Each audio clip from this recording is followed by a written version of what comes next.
ይሄንን ተቀብሎ ከመጣ አቀበለዋለሁ። ሶ the first thing እኔ እንዳልክ ኢየሱስ ክርስቶስን ያወቅኩት ኦርቶዶክስ ቤተክርስቲያን ውስጥ ነው። ኢየሱስ ክርስቶስን ጠንቅቃ በቅዳሴዋ ይሄን ያክል ጊዜ በቅዳሴዋ ኢየሱስ ክርስቶስ ብላ ታነሳዋለች ብለሃልና የመጀመሪያው ኢየሱስ ክርስቶስን ኦርቶዶክስ ቤተክርስቲያን አታመልክም ያልክባቸውን መረጃዎች እፈልጋለሁ። ወይም ደግሞ ከኔ ጋር መተህ ኦርቶዶክስ ቤተክርስቲያን ኢየሱስ ክርስቶስን አታመልክም ብለህ ከኔ ጋር ዲቤት መግባት ወይም ደግሞ የውይይት ጥሪ መግባት ከቻልክ ይሄንን ላንተ አቀርብልሃለሁ። ሁለተኛው ነገር ደግሞ ምንድነው ባለፈው እህቴ ስታነሳው የነበረው ነገር አለ። እምነት ብቻ የሚለውን ርዕስ አንስተህ እምነት ብቻ ያድናል አያድንም ብለው መተው ይጠይቁና ነገር ግን ፕሮቴስታንት ሃይማኖት ውስጥ ነበርኩ ብለው ያነሳሉ ብለህ አነሳህና እምነት ብቻ በሚለው ዙሪያ ላይ እንድንወያይ ጥሪ አቀርብልሃለሁ። አይ ሆፕ ይሄ ጥሪ እንግዲህ ፖዚቲቭሊ ይደርሳል ብዬ አስባለሁ። አንተ ክህነት ከሌላቸው ሰው ጋር አልወያይም ብትልም እኔ አንድ እህትህ ነኝና ከኔ የተሻለ ብዙ እውቀቶች ስላሉ ከአንተ ብዙ መማረው ነገር ይኖራል ብዬ ተስፋ አደርጋለሁ። የሚመችህን ሰዓት ወይ የሚመችህን ጊዜ አሳውቀኝ።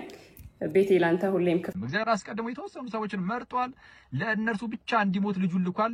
ልጁ መጥቶ የሞተውም አስቀድሞ ለተመረጡ ለጥቂት ሰዎች ብቻ ነው እንጂ ለዓለም ሁሉ አይደለም የሚል ትምህርት አላቸው።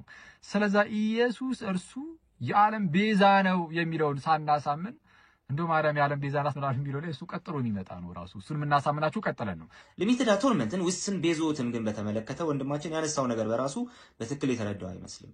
ምክንያቱም የውስን ቤዞት እሳቤ ኢየሱስ ክርስቶስ ለዓለም አልሞተም የሚል አይደለም፣ ወይ ደግሞ የኢየሱስ ክርስቶስ የመስዋዕትነት ስራ ለዓለም የቀረበው ፈር አይደለም የሚል አይደለም። ሰላም ለእናንተ ይሁን። ወንድማችን የተናገረውን በራሳቸው በፕሮቴስታንቶች ማስረጃ ሰተን እንመልስለታለን። ከሀገር ውስጥም ከሀገር ውጭም አድርገን ሊሚትድ አቶንመንት ወይም ውስን ቤዞት አለ የሚባለው ትምህርት ኢየሱስ ለዓለም አልሞተም የሚል አይደለም ማለት የምር ትክክል ነው? በፍጹም ስህተት ነው። እና ሆን ብሎ ኢንቴንሽናሊ ነው እያዋሸም ያለው ይመስለኛል። ምክንያቱም ያው ስታዩት ራሱ የሚያሳፍር ትምህርት ነው። ይህ የሚያሳፍርና የሚያሸማቀቅ ትምህርት ፕሮቴስታንት ውስጥ ስላለ እዚህ ቲክቶክ ላይ ያሉ ሰዎችን የተወሰነ እንደው እንዳይደነግጡበት ይሄ በሌላው ቤተ እምነት ተቂያ የሚሉት አለ ቅዱስ ውሸት እንደዛ እየፈጸመ መሆኑ ነው። ለማንኛውም ማስረጃ ላሳያችሁ። ከራሳቸው እንግዲህ የእምነቱ ሰዎች ውስጥ ውስን ቤዞት ወይም ሊሚትድ አቶንመንት ኢየሱስ ለእያንዳንዱ ሰው አልሞተም የሚል ትምህርት እንደሆነ ተመልከቱ። ከራሱ ከወንድሙ ጀምር ሊሚትድ አቶንመንት ማለት ምን ማለት ነው ሲባል እንደ መግቢያ ያክል ሊሚትድ አቶንመንት ወይም ውስን ቤዞት የሚባለው ይሄ ከላይ ያየናቸው ሁለቱ ትምህርቶች አሉ። ሰው በኃጢአት ወድቋል። ከወደቀው የሰው ዘር ውስጥ እግዚአብሔር ደግሞ መርጧል፣ የሚያድናቸውን መርጧል። ከዚያ በኋላ ደግሞ ለነዚያ ለመረጣቸው ነው ክርስቶስ ኢየሱስ መጥቶ የሚሞተው የሚል ትምህርት ነው ይሄኛው። ወይም ለእያንዳንዱ ግለሰብ ዓለም ላይ ላለው ለእያንዳንዱ ግለሰብ ወይም ጋንም ለሚገባው አልሞተም የሚል ትምህርት ነው። በግልጽ እንደሰማችሁት እግዚአብሔር የሚድኑትን አስቀድሞ መርጧል። ክርስቶስ የሚሞተውም ለነዛ ለተመረጡት ሰዎች ነው እንጂ ለእያንዳንዱ ህዝብ ጋንም ለሚገባው ነው አልሞተም የሚል ትምህርት ነው። ምን ሊሚትድ አቶንመንት ወይም ውስን ቤዞት ብሎ ተናገሩ ወንድማችን። ተጨማሪ ማስረጃ ከዚሁ ሀገር ስሜት ታደሰ የተባለ ልክ እንደዚህ አንድ ፕሮቴስታንት መምህር ደግሞ በዚህ የተከዳው እውነት በተሰኘ መጽሐፉ ላይ እንዲህ ይላል። ገጽ 53 ላይ ስክሪናችሁን ተመልከቱ። መላይ በደንብ አድርጋችሁ ትኩረት አድርጉ። ምን ይላል? ክርስቶስ የሞተው ለተወሰኑ ሰዎች ነው እንድንል ግድ ይለናል ይላል። ክርስቶስ የሞተው ለተወሰኑ ሰዎች ነው እንድንል ምን ይለናል? ግድ ይለናል። ከላይ ያሉትን ሶስቱም ያወግዛል። ቀጠል አድርጉ ሲያብራራ ሶስቱንም ማለት ነው። አራተኛውን ያጸድቃል። ቢብሊካል ነው መጽሐፍ ቅዱሳዊ ነው ብሎ ይሄው እንደዚህ ነው የሚያምኑት። አይ እኛ ሀገሮቹ ናቸው እውቀት የላቸውም ትልዩን ወደ ውጭ ይዞ ይሉጣ። ለምሳሌ ጆን ማካርተር ምን ይላል? ጆን ማካርተር ማለት እንግዲህ እውቅ የሆነ እዚህ በሪፎርመር ቲዮሎጂስ ኮንቴምፖራሪ የሆነ በደም ተጠያቂ ሊሆን የሚችል አይነት ስኮላር ነውና እዚህ ጉዳይ ላይ ተጠይቆ እንዲህ በዚህ መልኩ አብራርቷል። We all believe in a limited atonement, right? Because if he actually died for the whole world, then the whole world is saved. So we can't go there because there is a hell and it's full of people, in fact most people. So the atonement is limited. Then the question is, who limits it? Do we limit it or does God limit it? And the answer to that question biblically is crystal clear. God limited it. He limited it to the elect. Okay, ምን አለ ጆን ማካርተር ደግሞ አይ በቃ እኛ የመቼስ ይሄንን ነው የምናምነው የቱን ሊሚትድ አቶንመንት ወይ ውስን ቤዞትን እናምናለን ለዓለም ሁሉ ቢሞት ኖሮማ ኢየሱስ አለ ለዓለም ሁሉ ቢሞት ኖሮ በቃ ዩኒቨርሳሊዝም ነው ዓለም ሁሉ ይድን ነበር ሲኦልም አይኖርም ነበር አለ ሲኦል የኖረው ለዓለም ሁሉ ስላልሞተ ነው ኢየሱስ ስለዚህ በቃ ያ አቶንመንቱ ቤዛነቱ ውስን ነው ለመተድ ነው አለ ከዛው አንድ ጥያቄ ጠየቀ ማን ነው ይሄንን ውስን እንዲሆን ያደረገው ግን ማን ነው እኛ ነን ወይስ እግዚአብሔር ነው አለ እኛ ሰላላመንን ወይስ ራሱ እግዚአብሔር ለራሱ ክብር አለ ራሱ እግዚአብሔር በቃ ገድቦታል ቤዛነቱን አለ አይቷል ለሁላችንም እንዳይሆን ገድቦታል ጆን ማካርተር ነው ያለው ልጨምርላችሁ ኦኬ እሺ እንጨምራ ማን እንግዲህ በፕሮቴስታንት ውስጥ አሁን ላይ ካሉ በጣም እውቅ የሆኑ ዲቤተሮች ምናምን እነዚህ ዲቤት ከሚያደርጉ ሰዎች ውስጥ አቃቤ እምነቶች ውስጥ አፖሎጂስቶች ውስጥ አንዱ ጄምስ ዋይት ነው ጄምስ ዋይት እንዲህ ይላል How could it be possible that Jesus provides a universal atonement, a substitutional universal atonement on the cross, and then does not intercede for a certain portion of those people before the Father? ቀደም ጆን ማካርተር የክርስቶስን ውስን የሆነ ቤዛነት በምን መልኩ ነበር ያብራራው አይ ለዓለም ሁሉ ከሞተማ ዓለም ሁሉ ሊድ ነው ሲኦልም ሊጠፋ ነው በሚል ነበር ጄምስ ዋይት ደግሞ በምን ያብራራል ክርስቶስ ለዓለም ሁሉ ከሞተ እና ለዓለም ሁሉ ሞቶ እንዴት ነው ምልጃን ሲያቀርብ ለጥቂቶች ታዲያ ሊያደርግ የሚችለው ስለዚህ ምልጃንም ያቀረበ የሚኖረው ያለ ነው ለዓለም ሁሉ ይሆን ነበር ለዓለም ሁሉ ቢሞት ኖሮ የሚል ነገርን ጄምስ ዋይት የሚያስቀምጣል ያው ይሄ ምንም የምትከደው ነገር አይደለም ጆን ካልቪን እንዲህ ብሏል አላለም የሚል ነገርን አስቀምጦ ነበር እኔ ያልኩት አሁን ላይ ያሉ ካልቪኒስቶች ነው ጆን ካልቪን ምናልባት ሊሚትድ አቶንመንት የማይቀበል ከሆነ ከካልቪኒስት ወንድሞች ጋር ይደና ተነጋገር እኔ ያውንኩ ስለ ጆን ካልቪን አይደለም አሁን ላይ ስላለው ፕሮቴስታንት ነው ያወሩ ያሉት ለሰብኮም ላሳምኖም የተነሳው እኮ ጆን ካልቪንን ሳይሆን አሁን እናንተን ነው ማለት አሁን ላይ ያላችሁትን ፕሮቴስታንቶች ማለት ነው ሰው ዛሬ በዚሁ ጉዳይ ላይ ላይቭ እንገባለን ይቆየን ኦርቶዶክስ ቴዎሎጂ የድህነት የዘላለም ህይወት ጉዳይ መነሻው ሰባዊ እሺ ጸጋና ሰላም ይብዛላችሁ ወዳጆቼ እንዴት ናችሁ እግዚአብሔር ይመስገን እኔ ማለት ሂስ ምናምን መስጠት ምናምን እንደዚህ መቃወም ምናምን ፈልጌ ሳይሆን አሁን የተነገረው ንግርት ግን ውሸት ነው ገባችሁ ውሸት ነው የኦርቶዶክስ ቴዎሎጂ የተመሰረተው በመጽሐፍ ቅዱስ በእግዚአብሔር ሐሳብ ነው እንጂ በሰባዊነት የሆነ ነገር አይደለም በእናትና በልጅ የሆነ ነገር አይደለም እርግጥ ይሄንን ነገር ሌሎች መመራኖች እንደሚሰጡበት አምናለሁ ግን አሁንም እኔ የምናገረው ነገር የጌታችን የመድኃኒታችን የኢየሱስ ክርስቶስ አስተምሮ 100% ኦርቶዶክስ ላይ አለ አሁን ስም ማጥፋት የማይቻልበት ደረጃ ተደርሷል የቤተክርስቲያኒቷን አስተምሮ መንቀፍ የማይቻልበት ደረጃ ተደርሷል ለምን አንባቢ ትውልድ እየመጣ ስለሆነ ማለት ነው ስለዚህ አሁንም ተሸውዷችኋላችሁ ቤተክርስቲያኒቷን በጣዖት አምልኮ በስዕል አምልኮ በሆነ በአጋንንት ስራት ያለች የሚመስል የመሰላችሁ ሰዎች ውሸት ነው እንደዚህ አይነት ትምህርቶች ናቸው ቤተክርስቲያኒቷን እንድትጠሉ ያደረጋችሁ እንድትጠሉ ጸጋና ሰላም ይብዛላችሁ ወደ ሰላም ጤና ይስጥልኝ ወገኖች ጥያቄ ያለኝ ለወንጌል አማኞች መጋቢዎች ካህናትና ቄሶች በየዓመቱ የኦርቶዶክስ ምዕመናን በፋሲካ ሰሞን ሲጾሙ እናያለን እኛ ለምንድን ነው ማንጾመው ብታስጀምሩ ምን አለበት ለማለት ነው መንፈሳዊ ስርዓት ነው በርግጥ ግን ከኦርቶዶክስ መማር ያለብን ማአት ነገር አለ ከኦርቶዶክስ ምን ቀስማቸው ብዙ ነገሮች አሉ አዘማመር ቅዳሴ አለባበስ ዋናው ደግሞ ጾምና ጸሎት ነውና እነሱን እንደ ጠላት ከመቁጠር ጠጋ ብለን ከነሱ ምንማራቸው ብዙ ነገሮች እንዳሉ ትምህርት ቤት መጽሐፍ ቅዱስ ትምህርት ቤት ያለው ተመራያለሁ ከመምህራኖቼ እባካችሁ እኔ አሁን መጽሐፍ ጾም ከጀመሩ ወዲህ እየጾምኩ ነው የምትገኙ ኦርቶዶክሳውያን ባለማተቦች ኢትዮጵያውያን ኤርትራውያን እንኳን ለጌታችን ለመድኃኒታችን ለኢየሱስ ክርስቶስ የትንሣኤ በዓል በሰላም አደረሳችሁ እንግዲህ እኚህ እናት እጅግ በጣም በብዙ ነገር የቀኑ ይመስለኛልና እናታችን መልእክቶትን አድርሻለሁ ግን የእርሶን መልእክት የሚሰማ ቸርች ያለ አይመስለኝምና ጾምን ጥላቻ ጸሎትን ጥላቻ ስግደትን ጥላቻ መስሎኝ ሄድትና ስለዚህ የሚመጣ አይመስለኝም የሚቀለው እርሶ ይመጡ ነው ብዬ ማሰውና እንጂ እነሱ በፍጹም አያረዋትም የትኛው ቸርች እንደሚሳተፉ አላቀም ነገር ግን ይሄንን የእርሶን ሐሳብ የሚቀበል ሰው ያለ አይመስለኝም ሶ ግን እኛ ስለምንቀበሉት ጾሙም ጸሎቱም ስግደቱም አለባበሱም ሁሉን ስላላቸው ይመስለኛል ከቤተ ክርስቲያን የወጡትና የእርሶን ቪዲዮ አብዛኛውን ለመመልከት ሞክሬያለሁ ኦርቶዶክሳዊ መዝሙር ሲዘምሩ ቅዳሴው እንደናፈቁት አለባበሱ ብቻ ብዙ ነገር እንደናፈቁት ይቀር ስለዚህ እነርሱ ጾም ጸሎት ስግደቱን ከሚጀምሩ ቢሞቱ ነው የሚቀላቸው እርሶ በንሳ ቢመጡና ከኛ ጋር ቢቀላቀሉና የዘላለም ሕይወት እንዲያገኙ ወደ ማሳየት እንችላለን እንጂ ሰዎች ይሄንን ነገር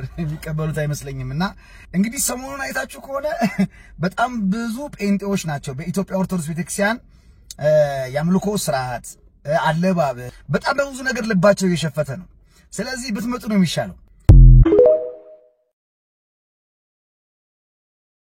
ያያ ዘልደታ የአቡነ ገብርኤልን መግለጫ አስመልክቶ በፌስቡክ ፔጁ ላይ እንዲህ ብሎ አጋርቶናል ሌላ ትዕቢት እንጂ ይቅርታ የለውም ብሎ ሐሳቡን በዝርዝር ተናግሯል ይሄ የበጋሻው የምንፍቅና ማቀርሻ የሆነ ሰውዬ ያለውን ሰምታችኋል አይደል እኔኮ አደባባይ ላይ ጻፍኩት እኮ አቡነ ገብርኤል በትዕቢት ይቅርታ ጠየቁ ብዬ አደባባይ ነው በቪዲዮ ያልመጣሁት እኮ 2 ቀን 3 ቀን ፖስት ማድረግ ስለማልችል ብቻ ነው በድብቅ የተናገርኩት አስመሰልከው አንተ ማለት ምንፍቅና የተናገረ ጳጳስ ስታይ ዶሮ የሚቆም ልብህ የሚደፈርስ ሰው ነህ ከዚህ በፊት ላስታውስ ምን እንዳለ እስቲ እኚህን አባት እንደኔ የሚወዳቸው ካለ ይባርካቸው አቡነ ገብርኤል የሰጡት መግለጫ በትዕቢት የተሞላ ነው ያልኩትኝ አንተም ልብ ያውቀዋል ከዚህ በፊት አንተ እኚህን አባት እንዲህ ብላቸው ነው ይቅርታ አርጉልኝና እኚህም አባት ተብሎ ይጠራሉ አንተ የማይመች ነገር ያወሩ አባቶች ካሉ ለአንተ ምንድነው እኚህን አባታውን አባት ይባላሉ ብለ ተናገርከው እኮ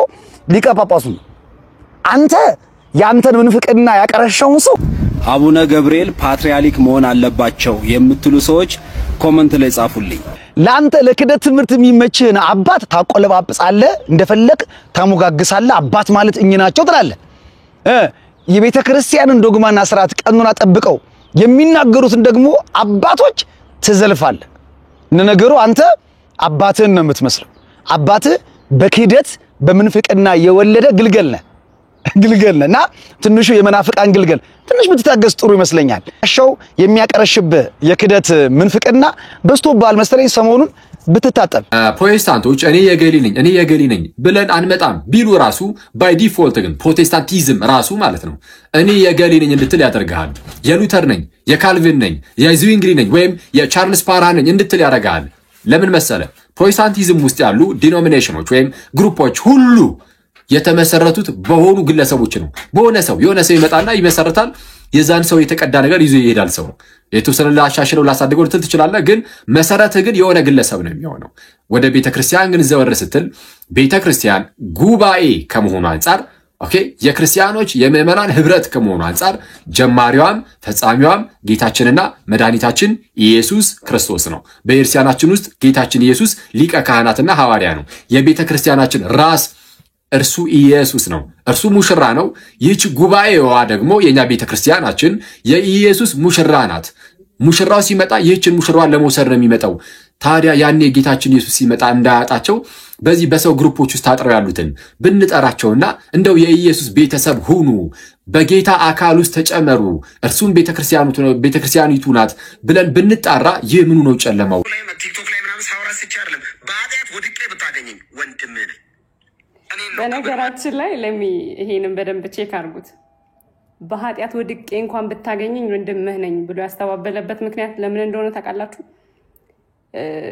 ፐርሰናሊ የሚሰራውን ስራ ስለሚያውቅ ላይፉን ስለሚያውቀው ብናወጣ ብዙ የምናወራው ነገር ስላለ በደንብ የሚያውቀው ብዙ ነገር የምናወራው እናውጣ ከተባለ ብዙ የምናወጣቸው ነገሮች እንዳሉ ያቀኛል በደንብ እግዚአብሔር ምስክሬ ነው ለምላችሁ ያውቃል እኔ ለምንድነው ከኦርቶዶክሳውያን ጋር ከአንድ ኦርቶዶክሳዊ ጋር እስከዛሬ ዲቤት የማልገባው ተመስገን በሄደ በሶስተኛው ወር ያበሩለት ጧፍ ሳይደር ለምንድነው እኔ ከአንድ ኦርቶዶክሳዊ ጋር ዲቤት የማልገባው ኦኬ እንግዲህ ከጠየቅከን ከአንድ ኦርቶዶክሳዊ ጋር ወይም እነዚህ ዲቤት ከሚገቡ ሰዎች ጋር ዲቤት ለመግባት ዕውቀቱ አለህ ብዬ አላምንም ይሄ ፐርሰናል ቪው ነው እንግዲህ ያው ይሄ ፐርሰናል ቪው ነው እንዳልኩ የማትገባበትን ምክንያት ከጠየቀኝ ዘንዳ ዕውቀቱ አለህ ብዬ አላምንም ለዛ ይመስለኛል የማትገባው ግን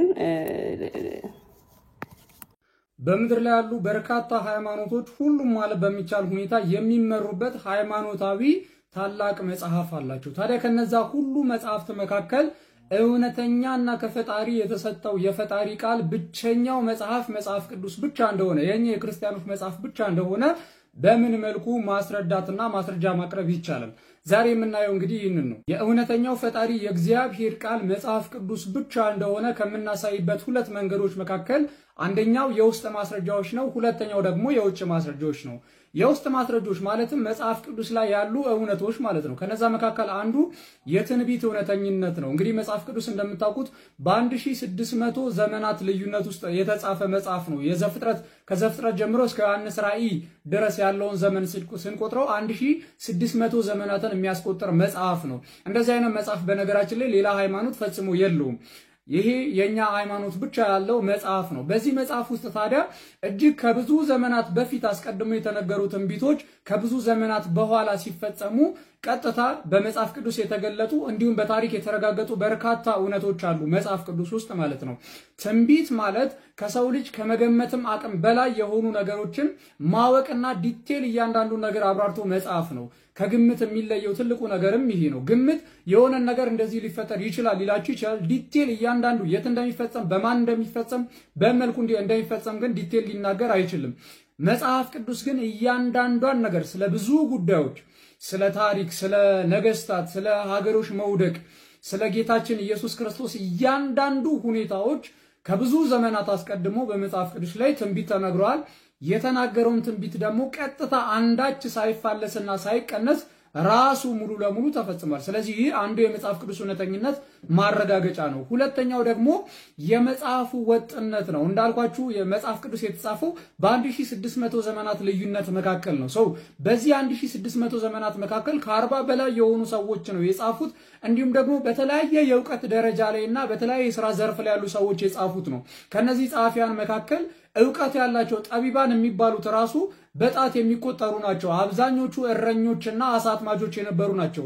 እነዚህ ሁሉ በዚህ ሁሉ ዘመን ልዩነት ውስጥ መካከል እንኳን ጽፈው ነገር ግን የሐሳብ ወይንም የይዘት ልዩነት ግን አንዳች የለውም። ፍጹም ወጥነት ያለው መጽሐፍ ነው። እንደዚህ አይነት መጽሐፍ ፈጽሞ በዓለም ታሪክ የለም።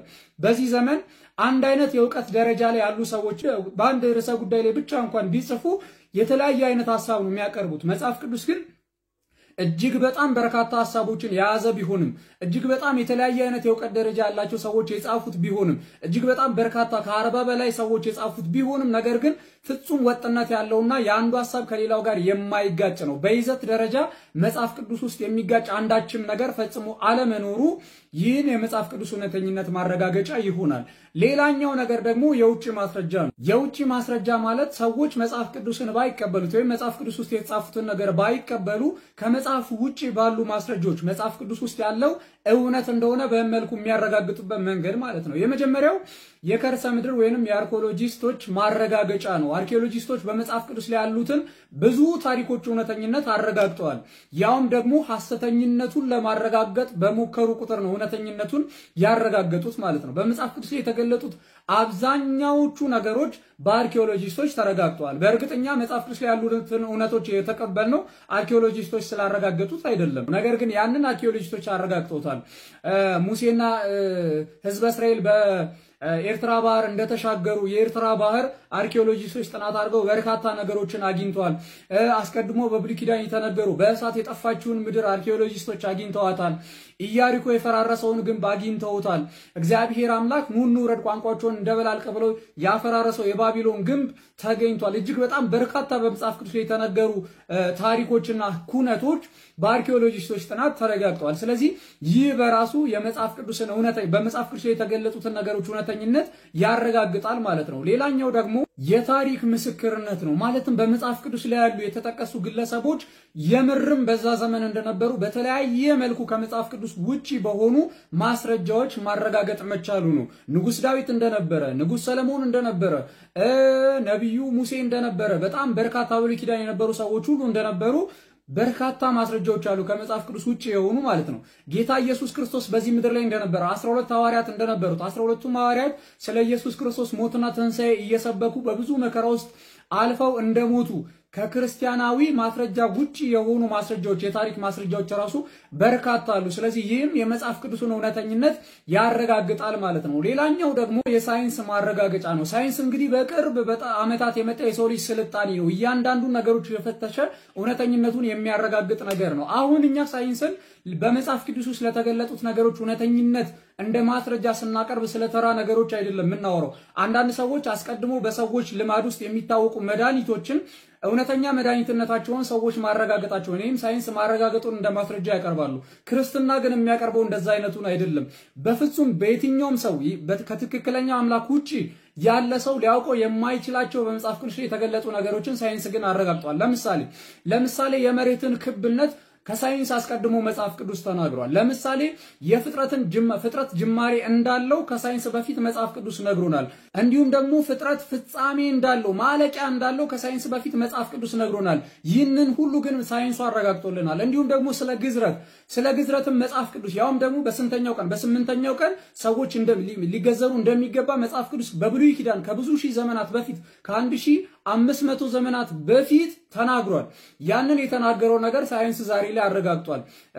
ኢቭን ከቀኗም ጭምር 8ኛ ቀን መሆኑ ልዩ ምክንያት እንዳለው ከዛ ቀን በፊት ቢሆን ያ ሰው እንደሚጎዳ ሳይንስ ዛሬ ላይ አረጋግጧል። ስለዚህ እንደነዚህ አይነት ማስረጃዎች የመጽሐፍ ቅዱስን ብቸኛ የአምላክ ቃልነት ማስረጃ ይሆናሉ።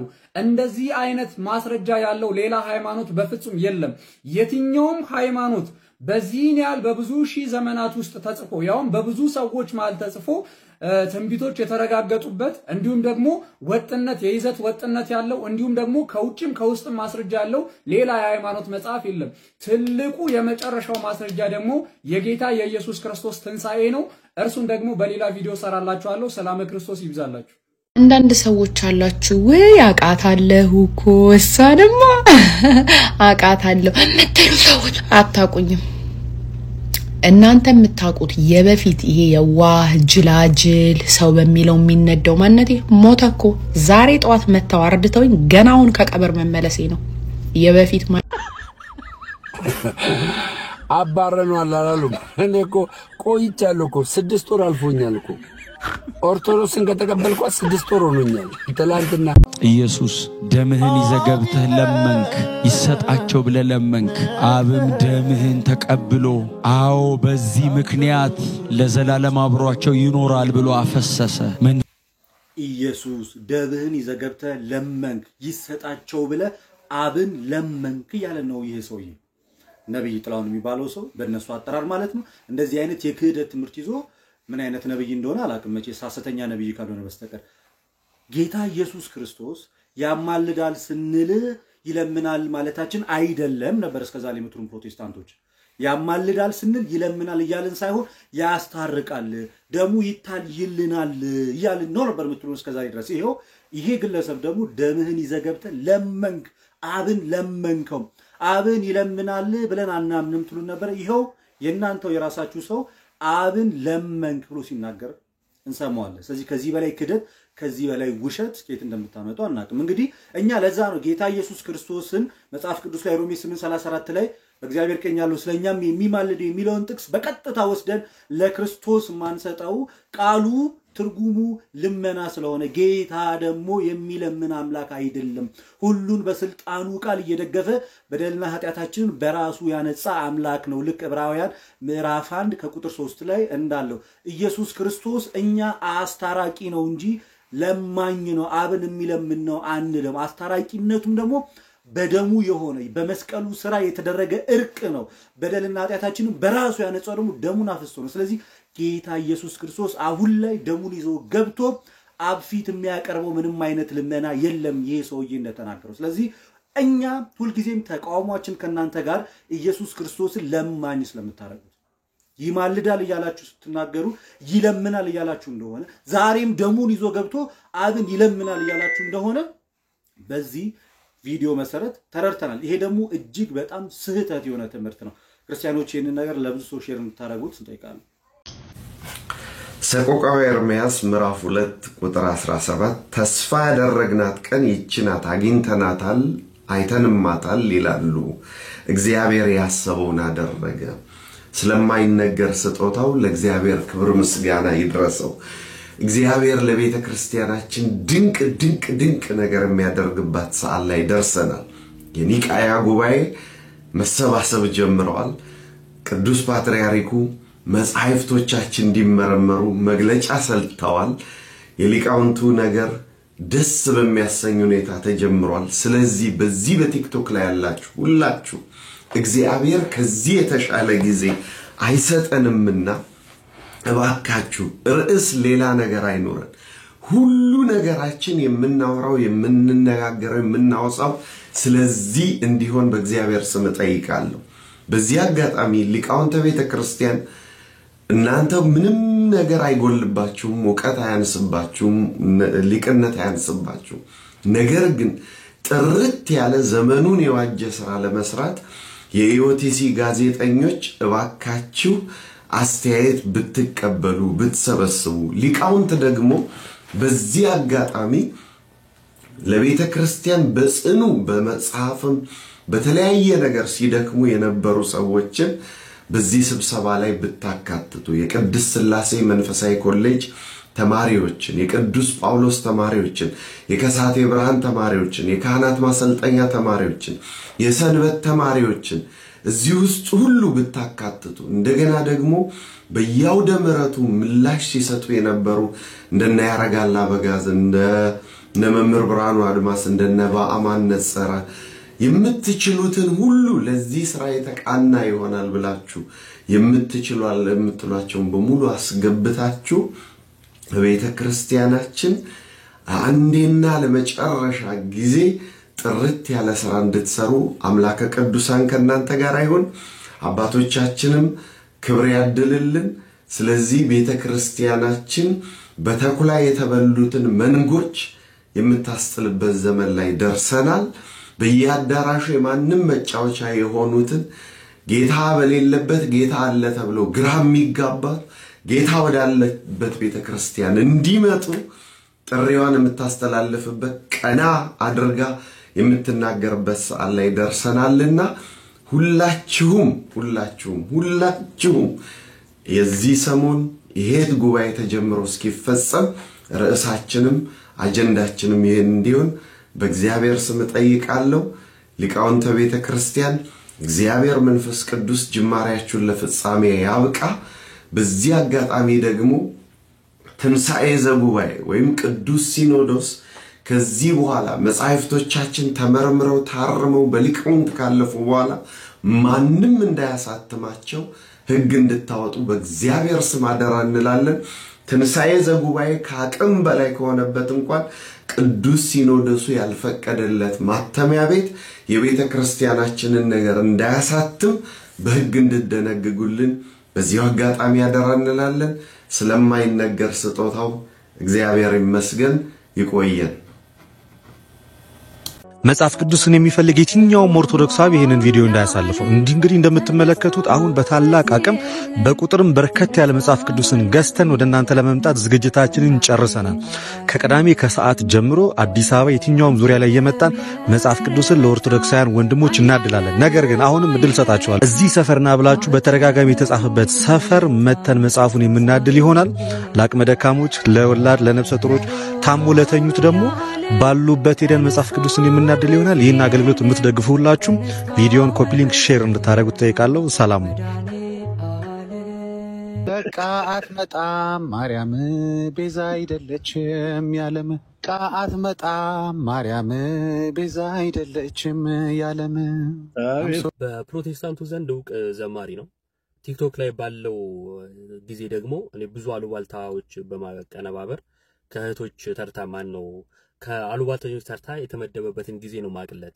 ለማንኛውም እንደሰማችሁት ድንግል ማርያም ቤዛ አይደለችም በቃ አትመጣም እያለ በዜማ ለማላገጥ ሞክሯል። አስታውሳለሁ ከዚህ በፊት እሸቱ ኮሜዲያን እሸቱ ለአንድ ትልቅ ውጪ ላለ ገዳም ገቢ ማሰባሰቢያ አድርጎ ሲዘመርለት ወይ አመለካችሁት የሚል ነገር ሲነገር ነበርና ዛሬ እነሱ ለማላገጥ ሲሆን አምልኮ አይሆንም፣ ችግር የለውም። ያላዋቂነታቸው ልክ ስለሆነ እንረዳቸዋለን። እና ፕሮቴስታንቲዝም እንደዚህ ዘመን የተልከሰከሰበትና አፈር ከድሜ የቃመበት ጊዜ ስለሌለ እኔ እግዚአብሔርን አመሰግናለሁ። ምክንያቱም የእግዚአብሔርን መንግስት በውሸትና በከንቱ ክስ ሰዎች ይህን መንግስት እንዳያገኙ ያደረጉበት ዘመን እያበቃ ስለሆነ ማለት ነው።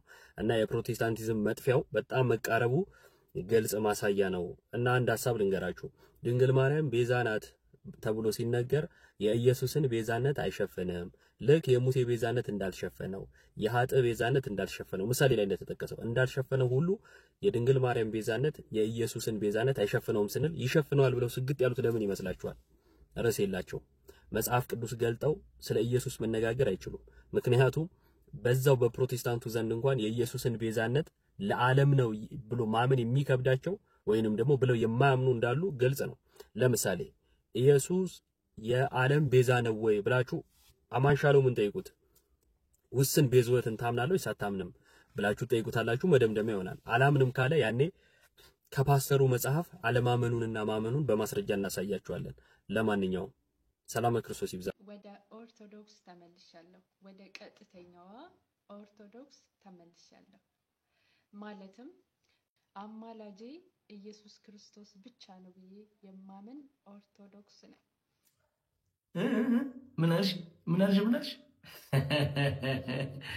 እኔ እኮ ግርም ምትሉኝ ያላችሁ እኮ ከየትኛው ክፍለ ዘመን ጀምሮ ነው አክሽ ኦርቶዶክስ ኢየሱስን አማላጅ ብላ ያስተማረችው? አይ ቃለ ወዲህ አያሰግድ በቄና እንትን እየሰጠ ያስተማራችኋል። አንደ ጉድ ግርም እኮ ነው የምትሉኝ። እኔ እንደው አንዳንድ ሰዎች የምትጠራጠሩ ሰዎች ካላችሁ የኦርቶዶክስን እውነተኛነት ከጠላቶቿ ብዛት መረዳት ትችላላችሁ። ያ እውነት ሁልጊዜም ጠላቷ ውሸት ነውና ውሸተኞች ተሰብስበው እውነትን ያጠቃሉ። እስኪ ይህችን ሃይማኖት የማይናገር የማያጠቃ ትክክል አይደለችም የማይል ማን አለ? አይዟችሁ በርቺ። አንቺ ደግሞ በርቺ። በጣም የአንቺ ምንፍቅና ደግሞ እኮ ይለያል እኮ መስለሽ የሆነ ተመሳስለሽ ምናምን በቃ ሁሌ ቤተክርስቲያንን የሚመስል ማህተባችንን ነጠላውን ምናምን አድርገሽ መጣሽ። ኦርቶዶክስ እንደዚህ ምናምን እኛ ኦርቶዶክሶች እኮ እንደዚህ ሆነን እኛ እንደዚህ። ተይ አንቺ እንዲህ ስላስመሰልሽ ክርስቶስ ለአንቺ የተለየ እንትን የሚያደርግልሽ አይመስልሽ። አትዋሽ። የተቀበልሽው እውነት አለ አይደል? ያንን እውነት ይዘሽ ውጪና ፊት ለፊት ወጥተሽ መጋፈጥ ነው። እኔ ግርም የሚለኝ ዲያቆን ነበርኩ፣ ኦርቶዶክስ ነበርኩ፣ ካህን ነበርኩ፣ እንዲህ ነበርኩ። የሚገርማችሁ ዲያብሎስ ራሱ መልአክ ነበር። ገብቶሻል?